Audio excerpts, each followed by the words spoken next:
Alléluia. Bonsoir, bonsoir. Shalom, shalom la grande famille. Vraiment, bonsoir Bisika Bozwami. Pe merci pour na koyambanga na bekran na bino na ndako na bino. Toza na studio na biso DM5 TV. Et pas ya couple Didi. Toyebi papa Dani na Di na Mungongo. Tozali awa. Mais tozali na plateforme ya Wake Up Call. Wake up call to the church and wake up call to the nations. Tozote ya sur réveil boyebi. Lelo eza susu moko na biso to partager lo bananzambe oyo nzamba tie kati na ngai po to partager ensemble. To bondeli na kombo na Yesu. Alléluia. Cher Saint-Esprit, merci pour ta présence, merci pour le souffle de vie. Merci parce que tu es là, le seul, l'unique enseignant. C'est toi qui sondes nos cœurs, tu connais nos vies du début à la fin. En ce net moment, nous te demandons de nous assister, enseigne-nous. Je ne suis qu'un simple instrument, domine dans ma vie, dans mes pensées et parle au travers de moi et parle-moi aussi, Seigneur. Je remets ces moments entre tes mains, que le sang de Jésus nous couvre, les sangs de feu purifient ces moments, les sangs de Jésus nous protègent. Ceux qui vont me regarder et ici, dans cet immeuble, dans ces studios. Nous te bénissons dans les noms puissants de Jésus. Glorifie le nom de Jésus à travers cette parole et que cette parole touche les cœurs, change les cœurs, réveille quelqu'un qui dort encore, une sœur, un frère qui dort encore. Alléluia. Dans ces plateformes, nous parlons des Sound of Revival. Que la parole d'aujourd'hui soit un son qui va réveiller, qui va sonner, alléluia, dans la conscience de quelqu'un pour que une personne se réveille dans le nom puissant de Jésus. Amen. Alléluia. Merci, merci. Tozo continuer na mateya, tozo kima simana tango, toyebi l'heure c'est l'argent. Donc vraiment tozo kima simana tango. Merci beaucoup. Lelo tozo continuer ko parler sur la mission du Saint-Esprit, mais to pesito pesto nanina lobaninke to souligner mingi sur sous-thème ya lelo. Mais toza toujours ya mission à Saint-Esprit parce que to yebi na kati église en Zambé depuis le Saint-Esprit ayaki avant di kati na moto yende azotambusa biso azotambusa église de Dieu nyos to sala ngona makasi ya molimo mo santu. Alors lelo to kolobela eza verset moko eza lokola commandement oyo Yesu Masia apesaki na église. Alors muta ko enseigner biso ngo ezali molimo mo santu. Boyebi na livre ya Jean kuna place bazako expliquer biso sur la mission du Saint-Esprit na livre Jean 14 na 15 pe na 16. Là on nous parle misala nini molimo mo santu aye ko sala na kati église. Mais tozo zwa phrase moko tango balobi ke totanga yango na kombo na Yesu. Phrase moko Yesu Masia lobi na Jean 16 verset 8 balobi quand il sera venu le consolateur il vous convaincra wana non nazo luka place babi a ko enseigner biso 14:26 natangi et moi je prierai le Père et il vous donnera un autre consolateur et il demeure éternellement avec vous. Nazongi lisusu na 15:26 balobi na biso kuna le consolateur que j'enverrai de la part l'esprit de vérité, il vient du Père, il rendra témoignage. Kuna te nazo luka place balobi que le Saint-Esprit a enseigné biso. Natangi na kombo na Yesu. Cependant, je vous dis la vérité. Nazo tanga Jean 16, na bandi na verset 7. Cependant, je vous dis la vérité, il vous est avantageux que je m'en aille, car si je ne m'en vais pas, le consolateur ne viendra pas vers vous. Mais si je m'en vais, je vous l'enverrai. Na verset 8, balobi, et quand il sera venu, il convaincra le monde en ce qui concerne les péchés, la justice et les jugements.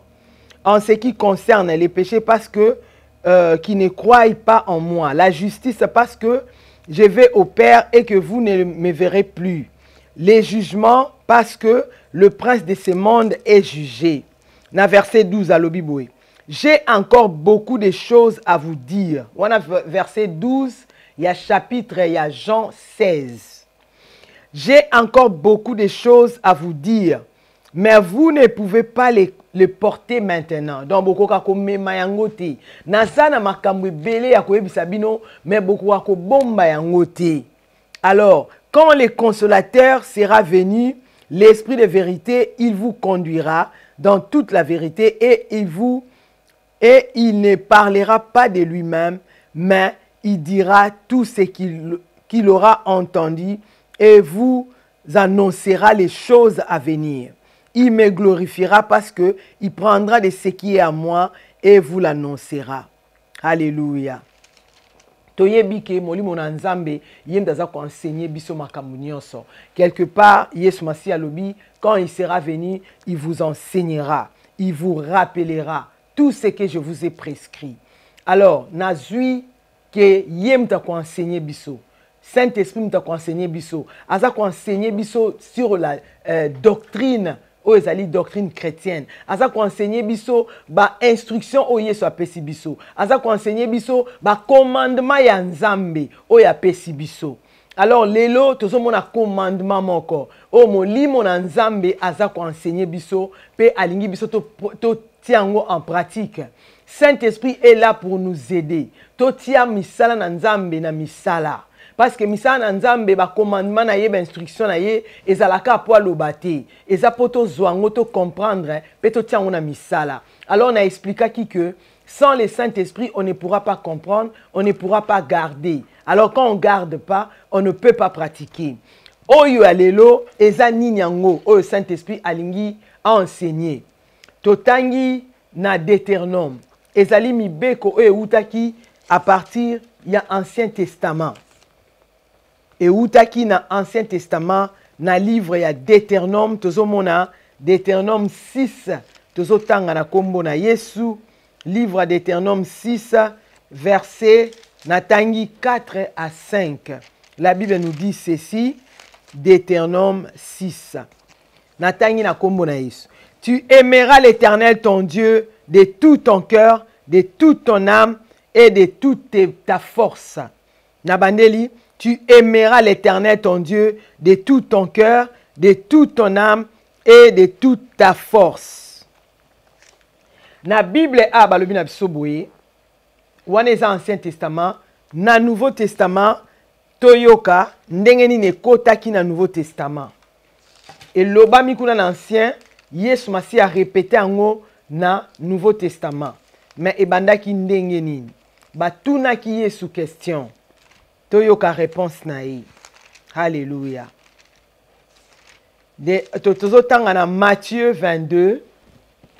Matthieu 22, versets 36 à 40. Natangi na kombo na Yesu. 36 à 40, la Bible nous dit. Alléluia. Nabandi na 35. Balobi. Et l'un d'eux, docteur de la loi, lui posa cette question pour l'éprouver. Maître, quel est le plus grand commandement de la loi? Jésus lui répondit. Tu aimeras le Seigneur ton Dieu de tout ton cœur, de toute ton âme et de toute ta pensée. Na 38. Car le premier est le plus grand commandement. C'est le premier et le plus grand commandement. Et voici le deuxième, qui est semblable. Tu aimeras ton prochain comme toi-même. Na 40 balobi, de ces deux commandements dépend toute la loi et les prophètes. Alléluia. Batuni Yesu Masiya. Na mibeko oyo ya Ancien Testament, parmi mibeko wana nyonso 10, oyo wapi ezali munene koleka bango nyonso, les plus grands commandements. Yesu Masi alobi, botuninga les plus grands commandements ezali, linga Nzambe na motema na mobimba, na makanisi na nyonso, na makanisi ba pensée, na makasi na nyonso tu. Ya mibale ezali, olinga ndeko na yo ndengo milingi toyebi yango alobi na verset 40 alobi ba commandement o mibale soki yo kokisi yango ezali okokisi ba commandement nyonso ya Nzambe na ba instruction na ye. Alors Yesu Masi alobi na biso ezali très important mutu alinga nzambe. Lelo tonito yekola ndenge ni Saint-Esprit aza ko enseigner biso to linga nzambe parce que yem tazo sala makambo nyonso kati na biso. La fois passée aussi lisaki comment ko bondela selon la volonté de Dieu. C'est le Saint-Esprit qui le fait. Aujourd'hui, Saint-Esprit alingi yo na ngai. Lokola Yesu Masiya tomboli mibeko o mibale, Saint-Esprit azana biso, azana makoki ya kosunga biso, mais alingaka ki mutu na yo pe e comprendre. Yango nde tozoka ba enseignement. Ce que ça que yemo ko azo salango, là c'est autre chose, il est esprit, il est fort, il est puissant, il peut le faire. Mais nous sommes ouvriers avec lui et nous sommes aussi ouvriers avec Christ et nous sommes aussi ouvriers à Christ. Donc tous ça partenaire à Christ, tous ça sali à Christ, tous alipe sali longo na yé. Mais tant que Saint-Esprit azo ko enseigner biso ezali kalingi naza ko enseigner yo po yo moko pe oyeba yango pe banoti yango na misala. Alors Nzamba sengi ngana yoto linga ye na motema na biso mobimba pona nini lelo tonto loba pona nini Yesu alobi ke ba commandement na mibale eza minene tolinto yekola lelo pona nini Masiya alobi to Masiya alobi yango nde eza le plus grand. Alléluia. Pourquoi il faut to linga nzambe na mitema na biso nyonso na makasi na biso nyonso pe na mayele na makanisi na biso nyonso tu. Ya liboso pona nini yo fo linga nzambe, pona nini église de Dieu, pona nini mwana nzambe, il faut alinga nzambe pe a démontrer bolingo na ye vers Dieu. Alléluia. Toke kotanga na 1 Jean 5 verset 2. Awa biso toyaka koyekola eza prédication te, ezali pété o na yawa pona motiver, posana sa toyeko yekola. Awa nde mayekoli. Nakoye ko ganga, na tokoye ko déclarer, nakoye ko pambola, nakoye ko bondela, mais nyonso wana ezali na kati ya enseignement. Tolinto yeba na mozindo parce que tolobaki ne bandeli église à réveil, ezali ko démérer na enseignement ya ba apôtre. Biso pe tonto démérer na enseignement o molimo na nzamba zo pesa biso na kati ya Bible selon doctrine chrétienne. Alors, koyeba pe nzambe ou bien kolinga nzambe eza na kati ya doctrine na biso. Yango nde Yesu atikelaki biso. Totangi na livre ya 1 Jean 5.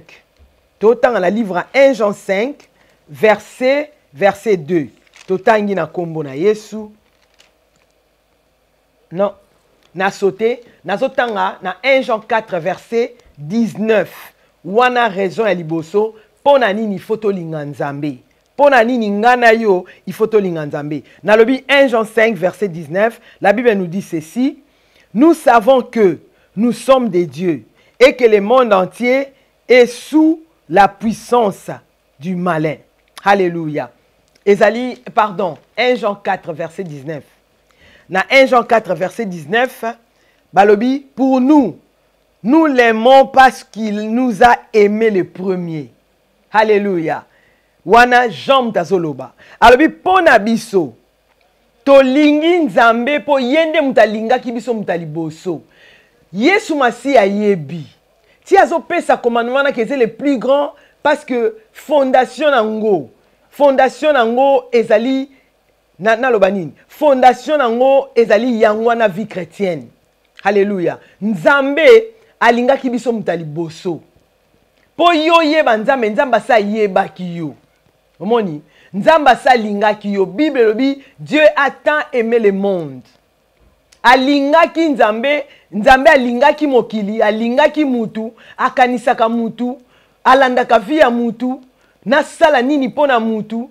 Donc ye mutu alinga ki biso avant yo yeba nzambe. Olobake obeta tolo nga la linga nzambe. Obanda ko pesa ba raison tala makamna sala ta makamna sala nzambe. Avant yo salango, nzamba sa saela ki o makambo ezali ya preuve d'amour. Alors, to lingi nzambe, to linga nzambe po ye muta linga biso le premier. Gloire à Dieu. To ko linga nzambe po ye muta linga biso muta liboso. Gloire à Jésus. Kuna na livre ya 1 Jean 4 verset 19. Na livre ya Romains 5 verset 6 à 10. Kuna na Romains balobi na biso nini? Tango tozalaki nanu bato ya masumu, Nzambe a manifesté bolingo na ye na kotinda mwana na ye po aya kokufela ngana yo. Raison ya ngwana o Yesu Masia lobi tolinga nzambe na mitema na biso nyonso, na makanisi na biso nyonso, na makasi na biso nyonso. Pona nini? Po nzambe tata l'Éternel, il nous a aimé le premier. Alinga biso mutaliboso. Yango Yesu alobi mutu nyonso na mokili oyo alinga nzambe. Nzambe abongisela mutu makama malamu. Nzambe asali mutu na putulu apesi mutu lokumu. Nyonso neza ba preuve d'amour. Nous devons aimer Dieu. Alléluia. Wana eza raison liboso. Yesu Masia alobaki eza le plus grand commandement. Mutu nyonso akolinga créateur na yete. Vraiment na yebite eza pasi. Parce que c'est Dieu qui nous a créés. Il t'a créé, il a soufflé katina yo, a pesi yo une partie de lui. Donc yo kozong c'est la nini soki bolingote. Et loko nini yo koko pesa nzambe soki bolingote. Toko ye kola bolingwango o Yesu azoloba eza nini. Yami balé, pourquoi nous devons aimer Dieu de tous nos cœurs, de toutes nos pensées, de notre force. Deuxième, ezali po azana un plan merveilleux pour toi et moi. Nzambe azana mabongisa malamu po na yo nanga. Jérémie 29:11 balobi, je connais les projets. Tokolinga nzambe bolingo ndeko na ngai o ngano tozana ngo epa ya nzambe ekokani na bolingo o tozana ngo na mokilité parce que bolingo na signification na na grec eza na sorti ya bolingo. Mais bolingo Yesu Masia zo senga so tolinga nzambe eza unique. Alléluia. Eza unique. Eza na lolenge nango. Alors deuxième raison ngana o fotolinga nzambe ezali poisana plan merveilleux na vie na biso bandeko na ngai. Jérémie 29:11 elobi, je connais les projets que j'ai formulés sur vous, les projets de bonheur et non de malheur. Nous allons aimer Dieu parce qu'il a un plan merveilleux pour nous. Gloire à Dieu. Troisième raison oyo ngana o fotolinga nzambe. Troisième raison, parce qu'il s'est donné pour nous sauver. Atinda mwana na emoko Yesu Masia po ayako bikisa yo. Kuna toujours na Romain, boyebi na Romain 5 balobi, lorsque nous étions encore des pécheurs, torotangango bomona Yesu Masia tika kinkembo na ye, aye na siawa, akufela ngana yo. To beta ngo kana masolo. Tozo fete siko Pâques. Pâques wana Yesu asufraki. Na yebi tant tozai kokola na église catholique avant to koma na Pâques. Basali nzela ya kulusu bazo leka na croix batie Yesu na basete na maboko batie basigne alati couronne ya bépine na mutu ba souffrance bazo ko beta ye nyonso to nezai pona ko laksa mutu sacrifice à Yesu Christo. Mais owana ezaka ka scène basali mais na vrai na ngonenge Yesu amona ki pasi c'était trop. Alors bolingo nzamba zo senga. Pourquoi Yesu Masia lobi le plus grand commandement? Eza kolinga nzambe. Po nzamba tika kilola. Alléluia. Tozo fete Pâques awa. Yesu Masia tika kilola. Akiti na sa vivre lokola mutu. Na livre Philippiens. Philippiens 2. Balobi, lui qui était égal à Dieu. Mais il a laissé son trône. Il s'est dépouillé lui-même. Alléluia. Ba soda ba dépouilla kabango mais ye. Comme il était Dieu, yé moko alongoli ba grade. Azui ki bonzamba tie pai. Akiti na sa vivre 30 ans, 33 ans pardon. Comme un homme, comme créature na ye. Lokola moto ya kelia ye na sewa, aye ko vivre bande konanga. Le plus grand commandement. Luka olinga nzambe. Ye kola lolenge ni no kolinga nzambe. Sokozo mekozo kokate le Saint-Esprit est là pour nous. Il est là pour nous enseigner. C'est lui qui parle dans nos cœurs. Ayaka kote abiso azo lobela na milimo na biso. Lolenge ni toko sala pona kolinga nzambe. Akoya koloba la katia makanisi na yo. Akolakisa yo pasi Yesu amonaki oyo moto moko na mokilo. Akoya ko sala ngo pona yo te. Mais ya sali ngo pona yo. Atiki nkembo. Atika kilola ayena se kokufela ngai na yo. Quel amour! Toyo kakana masolo, mais le Saint-Esprit na kati église azo fongo la biso makanisi. Ao la kisabiso souffrance ya Jésus-Christ. Po bolingo toko pesa ye. Eza la bolingo moko ekokai na oyo tozo sala na mokili awate. Eza la bolingo toko pesa te na biloko ya mokili. Mais tolinga kaka ye. Alléluia. Nalobaki tozo tanga na Romain. boyoka Romains 5 ndenge ni elobi na biso totangi na livre à Romains 5 à partir à verset 6 à 10 la Bible nous dit ceci: car lorsque nous étions encore sans force, Christ au temps marqué est mort pour des impies, pour la bataille. Dans verset 7, à peine mourrait-on pour un juste. Quelqu'un peut-être mourrait pour un homme de bien. Mais Dieu prouve son amour envers nous, en ce que lorsque nous étions encore des pécheurs, Christ est mort pour nous. À plus forte raison, donc maintenant que nous sommes justifiés. Nadis Balobi, car si, lorsque nous étions ennemis, nous avons été réconciliés avec Dieu par la mort de son Fils. À plus forte raison, étant réconciliés, serons-nous sauvés par sa vie. Omoni, Balobi, tozala kina nubato masumu, ndeko nanga. Linga nzambe koleka moto nyonso. Linga nzambe koleka biloko mokili po ekoleka, ekotikala, ekobeba, ekopola, ekolumba solo, okokakutu kosimba ngote, po epoli. Linga nzambe koleka biloko wana nyonso. Biloko mokili eza périssable. Biloko mokili eza passager. Vite tozo vivre awa. Bozui ya mokili. Bisengo tozo sala. Eza passager ekoleka. Mais nzamba ko demeurer éternel. Pe nzamba salelo ya minene. Yesu Masiya andimaki aya. Nzamba lobi. Nalingi na tinda na mokili. Pona bikisa mutu. Oya zalaki na masumu. Ndeko na nga toaki na masumu. Tozaki na minyololo. Minyololo la ba coutume. Minyololo la mokili masumu. Mais Yesu Masiya lobi na kotika bango boyete. Na kei ko sauver bango. Nzamba lobi na tinda nani. Le fils a dit, mais voici Seigneur, envoie-moi. Boyebi na livre Apocalypse. Alléluia. Balobi, silence dans les cieux. Silence total. Alléluia. Silence total dans les cieux. Nanya kokende. Yes, Masiya bo pesa nga roulo. Azur roulo a fongoli. Alobi ngana zo kende. Aime ton Dieu de tout ton cœur, de toutes tes pensées, de toute ta force. Alléluia. Yango le plus grand commandement. Pourquoi il est le plus grand? Parce que Nzambe a sacrifié mingi pona moto. Alors, bisope photo limbaye. Nalobi ya liboso, il nous a aimé le premier. Bisope photo limbaye. Yami bale, atindi Yesu Christ. Yami bale nalobaki, ana plein ya malamu. Jérémie 29:11. Plein wa malamu ezanini. Yangwana ne point 3. Atindi Yesu Christ aye. Abiki singana yo tokoma minoko lelo. Tokoma litozaki ba umbu ya diable. Tozalaki ba pater. Tozanga adresse moko permanent. Tozanga adresse moko éternel. Mais Yesu Masiya ye. A sopi makila na ye. Kwa pesa yo nanga. Adresse moko éternel. Bongo kolinga nani lisusu koleka mutasaleli yo bongo. Yesu Masiya zwa place na yo bandeko nanga. Alléluia. Les châtiments boyebi. Kuna na Esaïe 53. Balobi les châtiments o ezalaki ya ngana yo. Punition o ezalaki ya mutu na mukili. Yesu aye a subir punition wana. Ngana yo nde mutu pale babaka na kulusu. Mais yake na kulusu pona yo. Tozo fete pate bandeko nanga.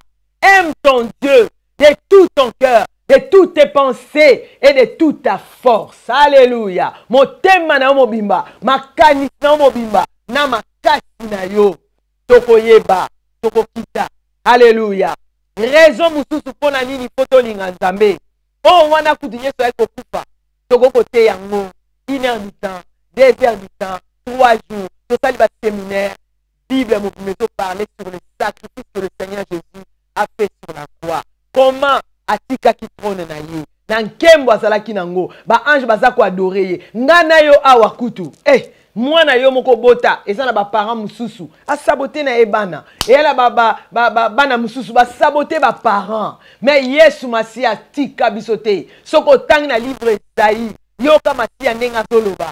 Ata papa na ona mama no ba abandonné yo. Ngana kotika yote. Alléluia. Pona ni na linga yete koleka biloko nyonso. Pona ni na taye liboso te na binanga oleka biloko nyonso a promettre yo ti akotika ka yo ata mokolo moko te bande ko to memaka Yesu everywhere bakoti na prison oza yo moko toza na nkolo ozo malade na mbeto pita bato bazo otalo te azana yo pourquoi linga yete to memaka ye partout to kende place mabe to kende place malamu lokola prometa biso azali wana azo batela biso pourquoi olinga yete Yesu masi apesa kibomo ina ye totali susu toujours pour notre troisième point wana na livre ya 1 Jean 4 totali na livre 1 Jean 4 verset 10 toyoka obi de nous 1 Jean 4 verset 10 la Bible nous dit natangi na kombo na Yesu et cet amour consiste non point à ce que nous avons aimé Dieu mais en ce qu'il nous a aimés et a envoyé son Fils comme victime expiatoire pour nos péchés. Alléluia. Nabande lisusu balobi. Et cet amour consiste non point en ce que nous avons aimé Dieu, mais en ce qu'il nous a aimés et a envoyé son Fils comme victime expiatoire pour nos péchés. Bomoni.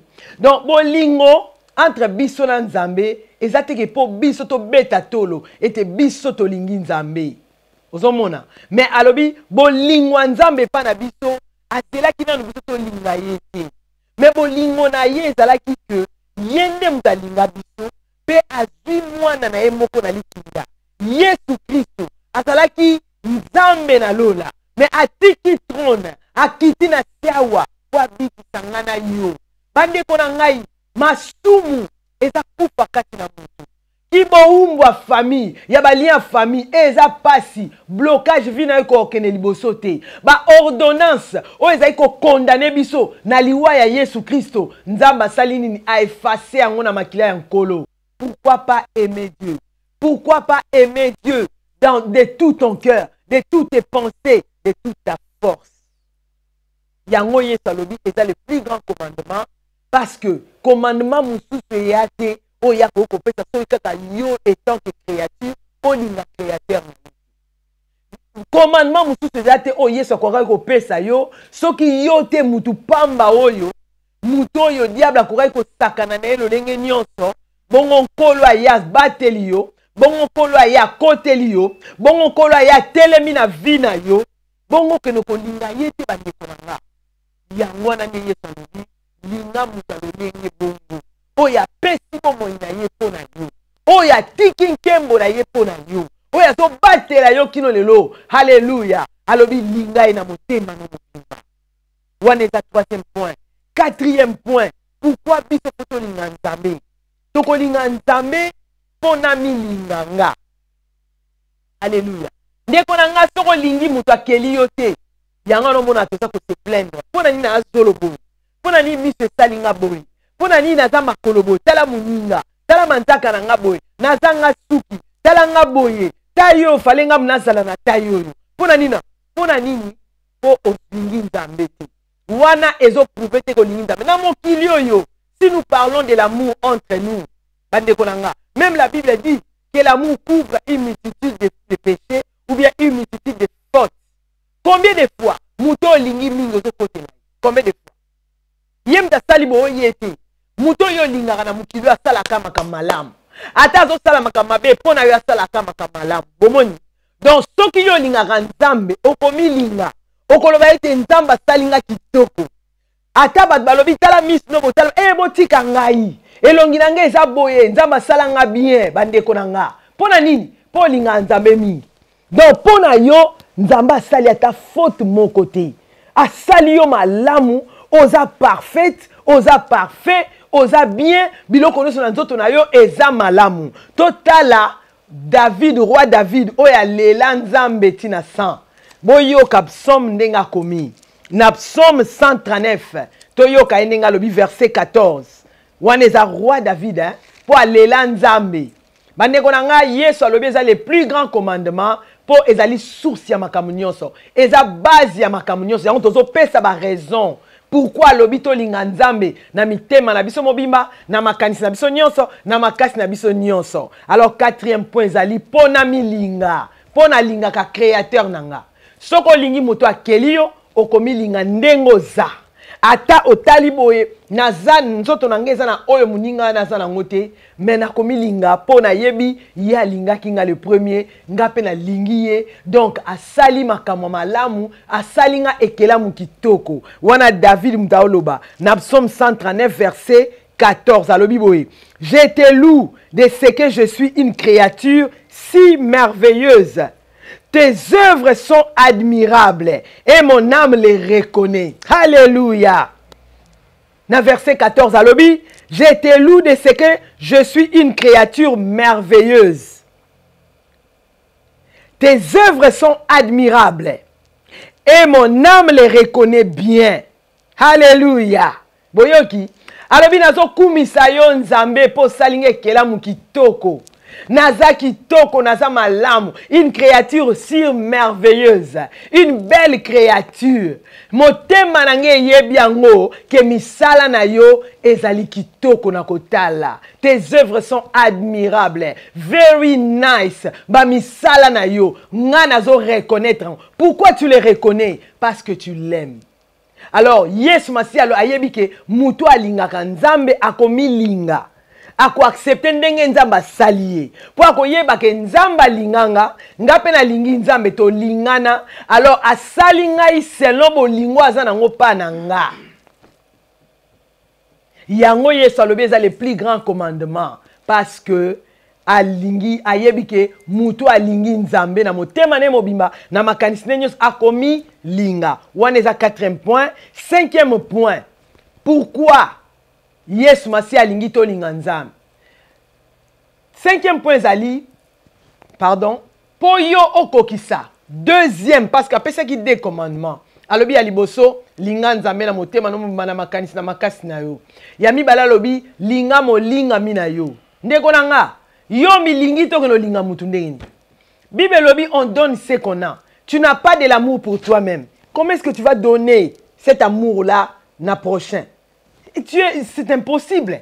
Parce que milingite, so tali batu oyo ebele ya bato ba milinga kate. Eza passe pona bango pe po ba linga bato. Basaka wana ko complain, ko se plaindre kaka. Talanga nde naza, talanga nde nazai. Mutu moma lingi vina ete, alingi ndenga zate. Sikwa ko linga mutu musundeni. Akondima pe mutu musundenge nini. Yango Yesu atiaki ya liboso linga nzambe, ya mi balende linga prochaine na yo. Alors quand tu aimes toi-même, tu t'aimes tel que tu es. Tala David alobi, je te loue Seigneur parce que je suis une créature si merveilleuse. Alors quand tu vois, tango moni pe molinga mi mususu, aza une créature si merveilleuse. Aza salama kama malab, oko sepela nae, oko lingaye parce que milingi olingi nzambe. Bomoni. Donc Yesu Masi alobi to linga nzambe na mitema na biso nyonso pona nini na lobi eza base, eza fondation, ezali ebandeli ya vie chrétienne. Yesu, alléluia, c'était une histoire d'amour. Ya nzambe na mutu, mutu na nzambe. Yango nemte banda. Yango Yesu alobi eza le plus grand commandement. Alors 5e point zali, oya lingi nzambe na motema ne mobimba, ako arrive pe kolinga, molinga mina ye, bande konanga. Soko lingi nzambe, okolinga, molinga mina opona nini. Nde na lobi oze kelamu na nzambe omitali omilingi otali pe molinga mi mususu aze kelamu na nzambe okolinga ye. Pourquoi roi David a lobi tes œuvres sont admirables. Alors ton prochain aussi est l'œuvre de l'Éternel. Alors ton prochain est admirable. Pour azali œuvre de l'Éternel. C'est l'Éternel qui l'a créé. Okolinga ye po linga kanzambe omilingi olingi molinga mina yo. Pona wana tozotanga na 1 Jean 5 verset 2 toyoki ndenge Bible lobi. Na 1 Jean 5 verset 2 la Bible nous dit ceci. 1 Jean 5 verset 2. Nous connaissons que nous aimons les enfants de Dieu lorsque nous aimons Dieu et que nous pratiquons ses commandements. Omoni, na verset 3 balobi, car l'amour de Dieu consiste à garder ses commandements. Donc, tozo linga bana na nzambe, tozo li tsoro yo lobi ko lingi nzambe okolinga pe mwana na nzambe. Yesu alingi to lingana. atikeli biso commandement soko tangi na Jean 21 avant kende alobi bino bolinga na bino na bino alobaki yango na Jean 13 tanga sukoli bango makolo beka sisi ko sukola bango makolo be moni nde na sali na tikeli bino mobeko moko aimez-vous les uns les autres na Jean 13 soko tangi yango okomona kuna Yesu asukoli bango makolo abina tikeli bino commandement moko bolinga na bino na bino. Alors bolinga na bino soki yo moko milinga te olinga ka Nzambe te okolinga molinga mindengeni yango na bandi kuna Nzambe alinga biso le premier Nzambe aza na plan malamu mpona yo Nzambe atindi Yesu Kristo Nzambe alingi yo linga ye po milinga yo moko etanke ekelamu na ye kuna David alobi na Psaume 139 verset 14 tes œuvres sont admirables. Ozomitala, olobi naza œuvre de l'Éternel, naza admirable, naza une créature merveilleuse, une si belle créature. Molinga minanga peza une si belle créature. Yanzambe nakolinga ye pona lingi mokeli na biso. Alléluia. Na Jean 13, Yesu masi alobi na bango boyi. Asisi ko sukola bango makolo, alobi na bango na pesibino, je vous dis, alléluia. Kwa piango, merci beaucoup. Na Jean 13, verset 14. Alobi, je vous donne un commandement nouveau. Alléluia. Je vous donne un commandement nouveau. Aimez-vous les uns les autres comme je vous ai aimé. Vous aussi, aimez les uns les autres.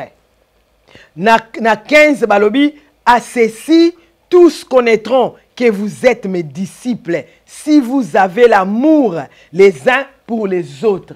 Vous voyez? Donc, nous se vendons na bolingo. Alors, lorsque cet amour-là n'est pas démontré, Nzamba ebineni autambola na yote. Yesu masi azo tinda yo olinga Nzambe parce que bolingo eza ye moko Nzambe. Awa Yesu alobi bolinga balingami. Alors, alobi linga Nzambe pona ni tangu yo kolinga Nzambe okozwa makoki pe ya kolinga molinga mina yo voisin prochain mutu nyonso tu oyo Yesu ayebi aza around yo alobi lakisa ye bolingo. Wana ezali cinquième raison pourquoi nous devons aimer Dieu. Alors sixième raison pourquoi devons-nous aimer Dieu. Bande konanga sixième point na lobi photo linga Nzambe poto obéir ye peto se soumettre na ye. Pour obéir à Dieu et se soumettre à Dieu, des fois tu arrives à kate ko se soumettre ou bien ko ling ko to sanzambe po bolingo esa makasite. Tokoya tokoyeba bolingo wana o Nzamba zolobela soki eza nini. Ezate bolingo yo ya mwasi na mobali, ezate bolingo yo na ebite tokoko prouvango ndenge nini ya Nzambe eza na ba point. Oyo ko sala nde akomona oza na bolingo pa na ye. Ozomona. Donc sixième point balobi linga Nzambe na motema na mobimba po o arriver ko obéir ye pe ko se soumettre na ye. Parce que Nzamba alingi biso to obéir. Nzamba alingi biso to se soumettre na ngongo na ye. Comment muto yo linga ate? Eloko yo linga ate o to sango comment? O pratiquant comment? Ozomona. Yango Yesu abengi yango eza le plus grand commandement. Na ba commandement nyonso tout, eza le plus grand commandement. Pour ezali base, eza fondation à vie chrétienne. Sixième point, okolinga Nzambe pour obéir ye, okolinga Nzambe pour se soumettre na ye. Na wana eza na 1 Jean 5 wana to uta ikotanga 1 Jean 5. Alléluia. 1 Jean 5 verset 3. Oyo wana kuna balobi ke balobi bolingwa Nzambe Natanya on a comme Yesu 3 balobi car l'amour de Dieu consiste à garder ses commandements et ses commandements ne sont pas pénibles. Ozomona. Balobi l'amour de Dieu consiste l'amour que nous avons ou bien l'amour que nous déclarons que nous avons envers Dieu. Cet amour-là consiste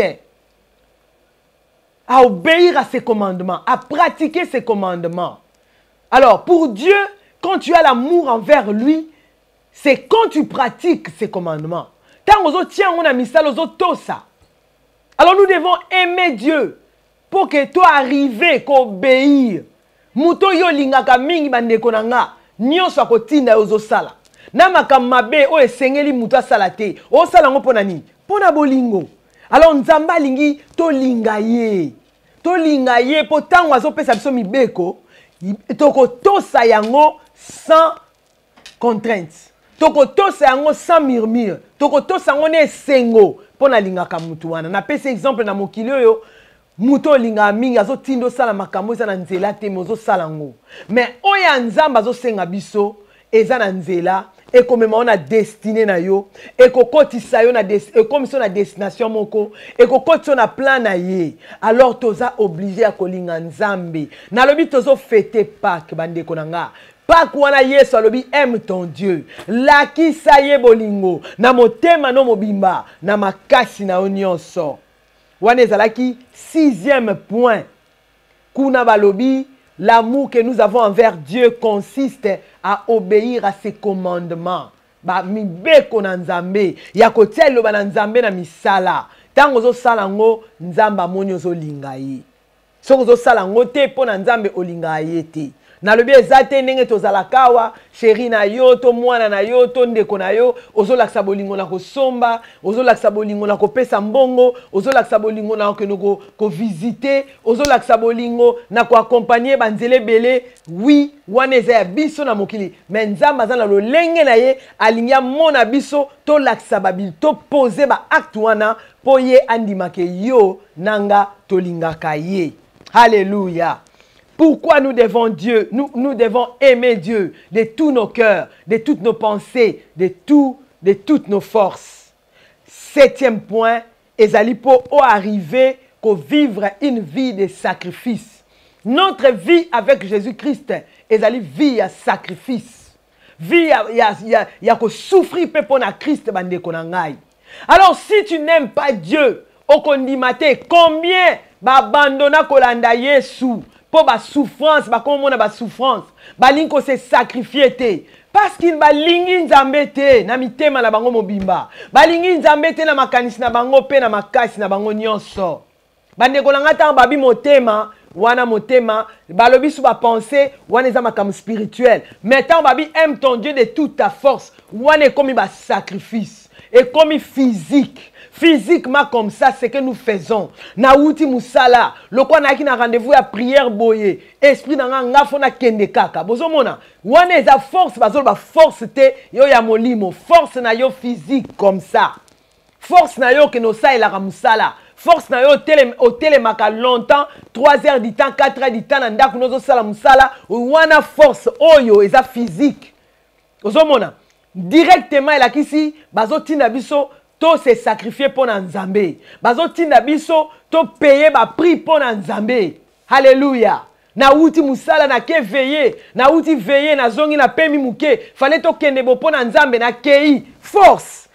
Makanis na ngai na motema na ngai lingi yango na siko nzoto erosala nini ekoto sezo kende. Aime ton Dieu de toute ta force.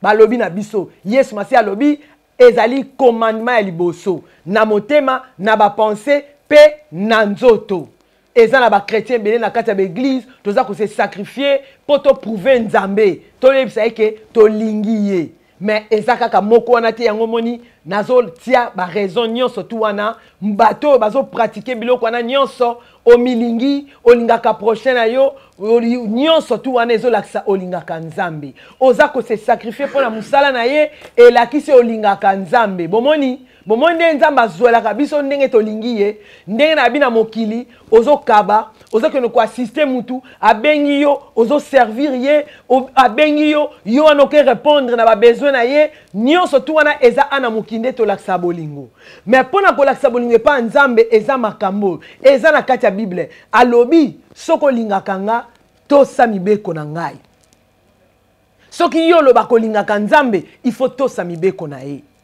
Toujours soko kokite, le Saint-Esprit est là pour nous aider. Mais ezana nu yondima. Oui, na lingina tosa po na linga yo. Alléluia.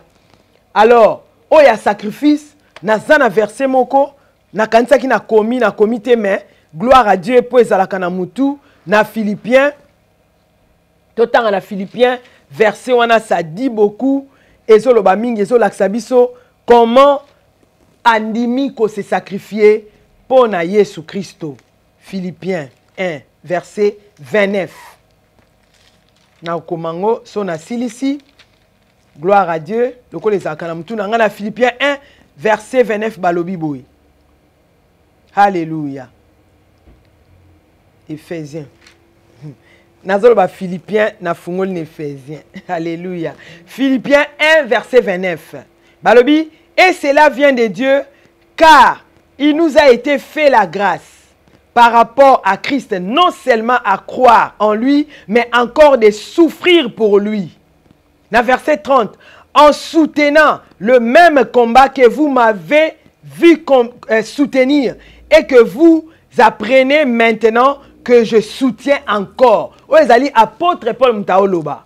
Apôtre Paul alobi, grâce et paix sameli bisoto yamba Yesu kaka, ezateka pona yambi Yesu, mais grâce et paix grâce wana.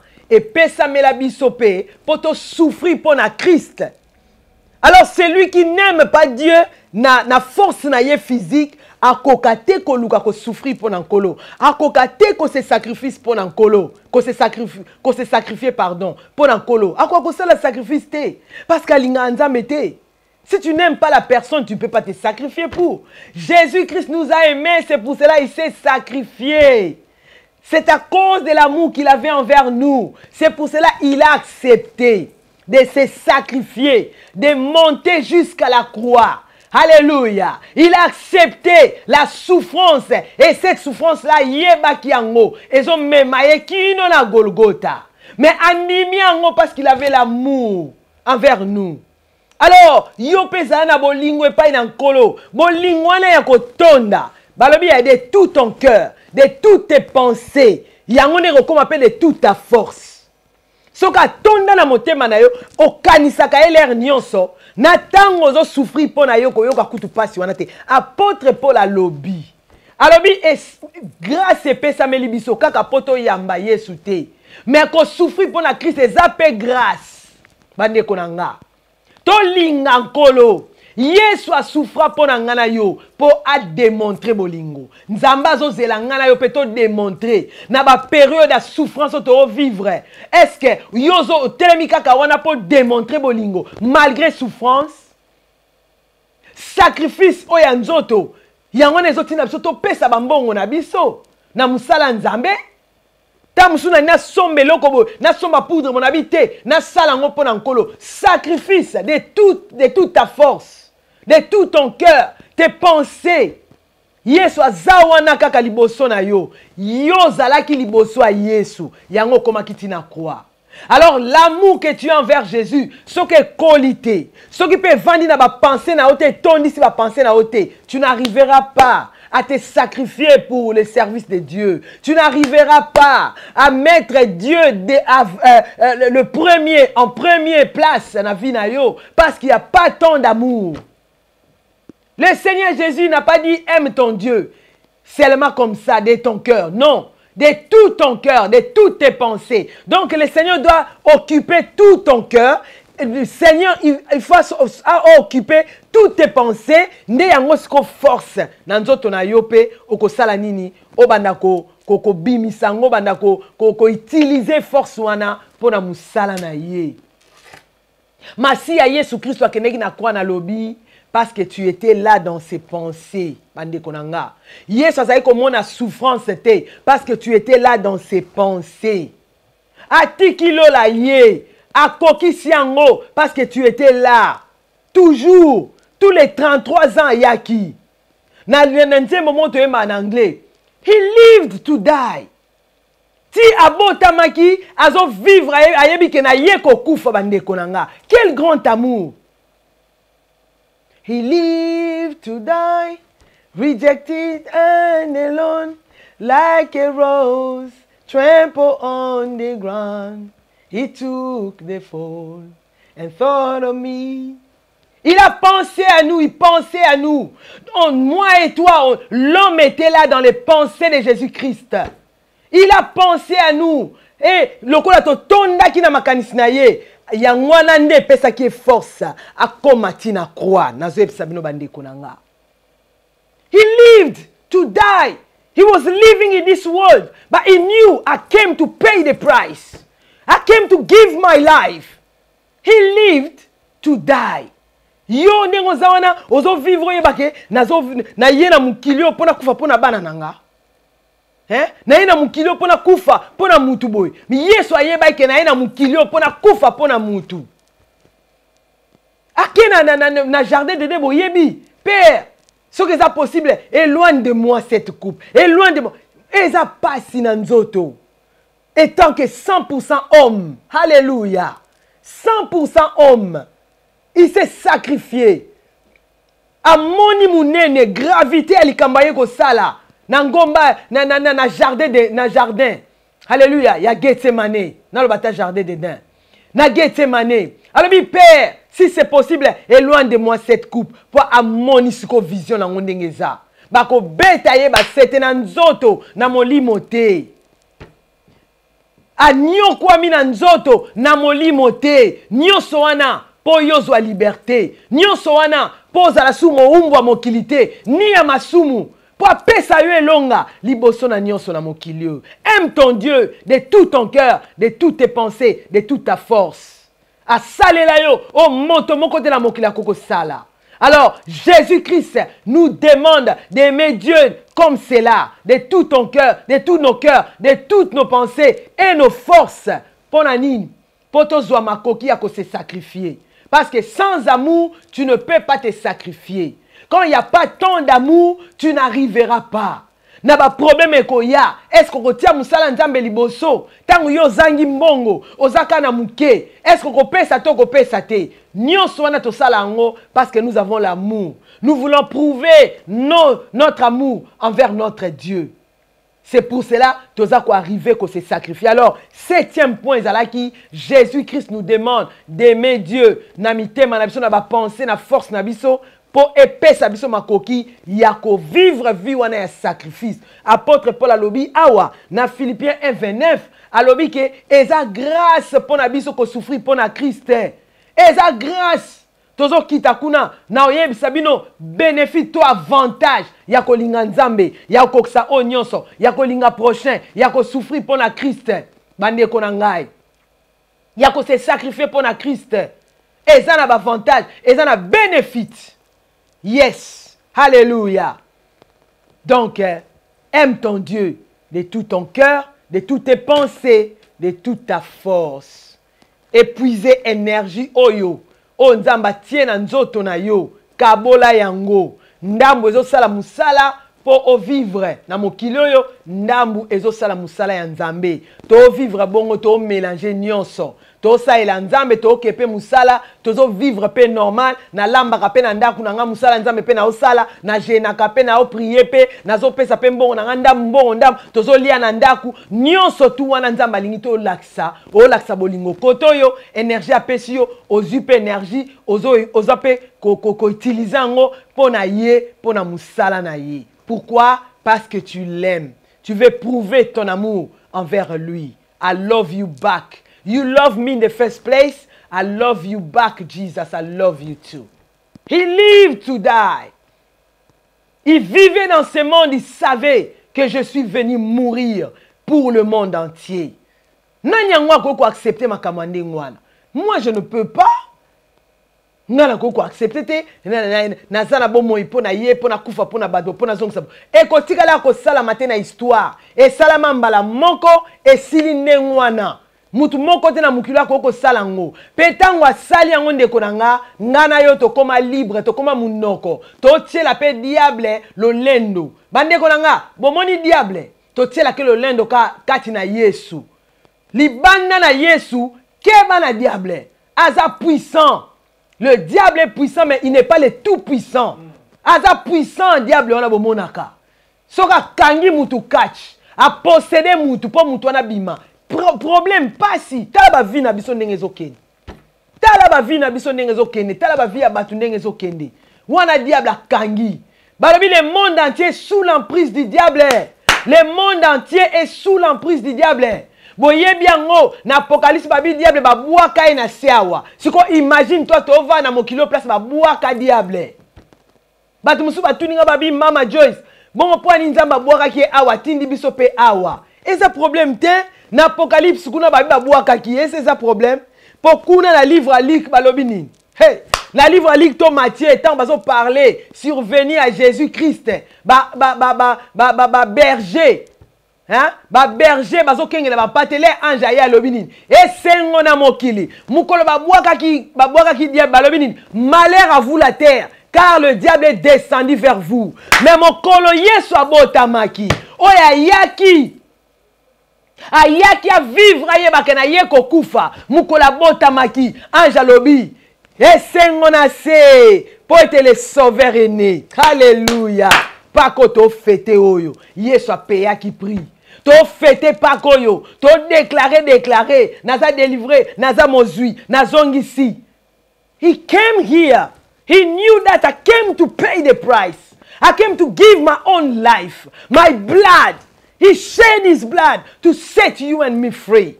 Why not to lingaye? Even though I say I love you, I can't do it for you. You declare you love me, you cannot do it for me. But Jesus declared he loves you and me. And he did it for us. He did it for you. He did it for me. Lelo nazasu esclave ya masumu te. Nazasu esclave ya mokilité, ya ba démonté, ya makambo famille te, ya malédiction moto moko te, to tiaka munoko wana. Jésus-Christ a payé le prix. He lived to die. Alléluia. Kuna balobi malheur à la terre à Kiti. Ah balobi esengo babina ba berger, esengo na awa na sewa pour être le sauveur à botami. Yesu Christo aye ko souffrir. Linga yende konanga. Moto aza pemeno akosa ote. Na lobi na grec, amour eza na ba signification ba différent lolenge. Amour ya Yesu eza unique. Oko sangsango na mutu te parce que na type ya Jésus-Christ na groupe wana zalaka unique na makambo nyonso, unique en amour, en sacrifice, unique en œuvre, unique en bonté, unique na nyonso na miracle na power. Na nyonso aza unique, aza incomparable. Babo lingwane tikali bako tangela biso o agapeo, o bolingo soki nini yango fileo, wane eza na se ya Yesu na ba fileo na ba agape nyonso ya ye. Boyoki bandeko, il a fait ça pour toi et moi. Na ba fileo na kopese, na ba agape na kopito pesa pa na ye. Aza unique na oya salaki. Alors, bolingo yango Yesu alobi, bolinga nzambe tata. Na mitema na mino mobimba. Motema no mobimba elinga biloko mokilité. Motema no mobimba elinga babiloko te batu te soki ndenge nini. Ya batu eza na bolingwa ndenge na batu. Mais ya nzambe eza unique. Atika kinkembo. Il s'est humilié, il s'est dépouillé. Alors, il va grade naie, ya ki général, ki maréchal, ya empereur. Atonna la ba grade belé. Boko luka ba empereur, bo mona Yesu likola ba empereur. Boko luka ba général, za likolo, aza alpha omega, akiti siango, po ya kobik sangana yo. Ti azoke na croix, na lobaki, ozalaki na ba pensée na ye.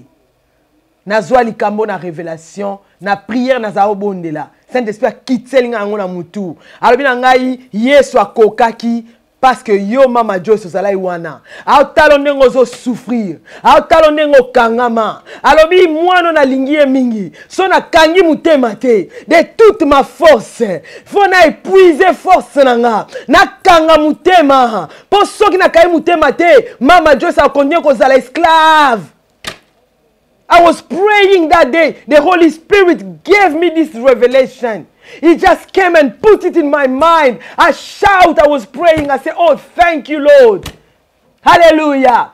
Because I was there in front of you. I was there in your mind, in your thought. I was there. So, yango Yesu akokai kotala souffrance wana te, azotala ngana yo. Naebi komo no te maman, naebi komo no te papa. Tu étais là dans les pensées de Dieu. Na toutes ces pensées, tu étais là. Yango pa sengyo, okoti saye, na katia ba pensée na onyoso, na katia mutema na onyoso. Pour premièrement, ozalaki na katia mutema na onyoso, ozalaki na katia ba pensée na onyoso, force na ye, aye approuver ango. Il a souffert, à tamboli, à Koti ba Samarie, à Zongi boy, à Koti boy, à Keba Capernaum, Pona yo, il a payé le prix. Tozo fêté Pâques, Aime ton Dieu de tout ton cœur, de toutes tes pensées, de toute ta force. Je vous dis, le Seigneur a dit, c'est le premier commandement. Alors, pourquoi faut-on linganzambe to yoka sikoyo o ezali raison ya suka pona nini yo fo linganzambe ya suka eza 8e oko oya lingi nzambe ako servir nzambe ndeko nanga soki ti lelo zo ko ako servir nzambe te olingi na nzambe te yoka makambu Yesu masi azoloba na apôtre Pierre oya tikelaki clé toza wana mbangu Yesu atikelanga clé nakoko kanga nakoko fungola yo batikela o clé oyebi clé wana batikela yo soki batikela yango pona nini the power God gave you the authority God gave you oyebi pona nini apesi yango oyebi pona nini apesi yo clé wana to yoka apôtre Pierre o batikela clé to yoka nini Yesu alobaki naye toke na Jean 21 Alléluia Jean 21 kuna à partir à 15 et ça à partir à 15 tina 27 mais na tia kaka résumé muke toyoka balobi bo à partir à 15 alors qu'ils lui eurent mangé Jésus dit à Simon Pierre fils de Jonas m'aimes-tu plus que ne m'aime ceci? Il lui répondit oui Seigneur tu sais que je t'aime. Boyebi histoire atuna qui est 3 fois. Est-ce que linga kanga? Est-ce que linga kanga? Yes azo tuna yo, est-ce que linga ye? Atuna ngana yo, est-ce que to linga nzambe? Apôtre Pierre alobi Jésus a nabi ah yo mo yebite, oyebi ke na linga yo. Pone aloba ibongo. Po ayebi Yesu aza témoin ya nyonso o Pierre asali pona musala na ye. Mais yoka Yesu alobi lokolo olobi olinganga na tuni yo nalingi o prendre soin ya ba brebis nanga abi peme brebis même tu Pierre na suka lobi nkolo yo yebi Yesu azonsele a lokolo yo yebi ko linganga nalingi o talelanga ba pate nanga o prendre soin na bango bandeko nanga soko lingi nzambe to ko servir nzambe te na lobi te ke o comme apôtre ou comme un ministre, everywhere you are, you can serve God. Bazo servir nzambe nakobonde la, na mabondeli nakopesa. Ozo servir nzambe nako soutenir musana nzambe. O servir nzambe nako linga batu, na présence na ona ba obazer na église. Ko linga nzambe zali ko linga musala na ye. Oya lingi musala na ye pona nzambe, nzamba yebike alingi ye. Bande kotolobaki tozo yawa toza précédé.